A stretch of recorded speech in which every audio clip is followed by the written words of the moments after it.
ছাদ ঢালাইয়ের পর দীর্ঘ 12 দিন শেষে মিস্ত্রি মামারা আবারও বাড়ির কাজ শুরু করলো। বাথরুমের সেন্টারিং হতে গ্রিল লাগানো এবং আস্তরের কাজ করবে। আসসালামু আলাইকুম প্রিয় দর্শক, আপনারা সবাই কেমন আছেন? আশা করি খুব বেশি ভালো আছেন। আমরাও আল্লাহর অশেষ রহমতে খুব ভালো আছি, আলহামদুলিল্লাহ।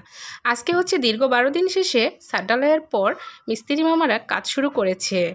আর এই তো দেখুন গ্রিল এসে পড়েছে। আর এটা বাথরুমের সেন্টারিং খুলে বাথরুমকে আস্তর করে এবং চিকনাইও করে ফেলেছে, কালো রঙের চিকনাই। আর এখানে গ্রিল মিস্ত্রিরা গ্রিল দেওয়া যাওয়ার পর গতকালকে গ্রিলগুলো লাগানো হয়েছে, আর আজকে আস্তরের কাজ কিছুটা কমপ্লিট করার চেষ্টা করছে। পিছনের দেয়ালটা হচ্ছে বেশির অর্ধেক আস্তর করে ফেলেছে। তো আমার প্রিয় দর্শকের কাছে আমার শেয়ার না করলে ভালো লাগে না।